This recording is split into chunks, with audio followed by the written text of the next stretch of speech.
Welcome to the Banker Lamp. Please enjoy the video. You need the right hardware, a monitor and cable rated for the target Hertz. Once plugged directly into the GPU, make sure the monitor is powered on and set to its native input. Open Settings, go to System, Display, and click Advanced Display Settings so you can view current refresh and supported modes. From here, you start changing values. Do not skip checking the monitor OSD to confirm mode support. This gets you immediately into the controls for changing Hertz. You'll select the display first and then click Display Adapter Properties for Display 1, because Windows separates each output. Under the Monitor tab, pick the new refresh rate from the Refresh Rate menu. Click Apply and keep changes if the screen looks stable.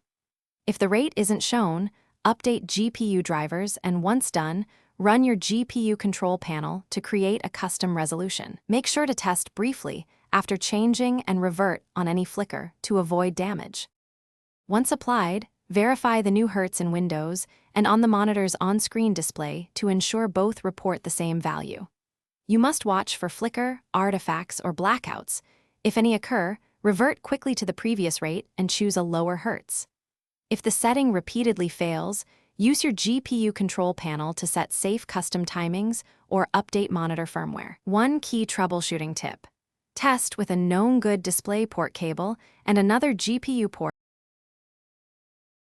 Thanks for watching. If this was helpful, leave a like and consider subscribing. See you next time.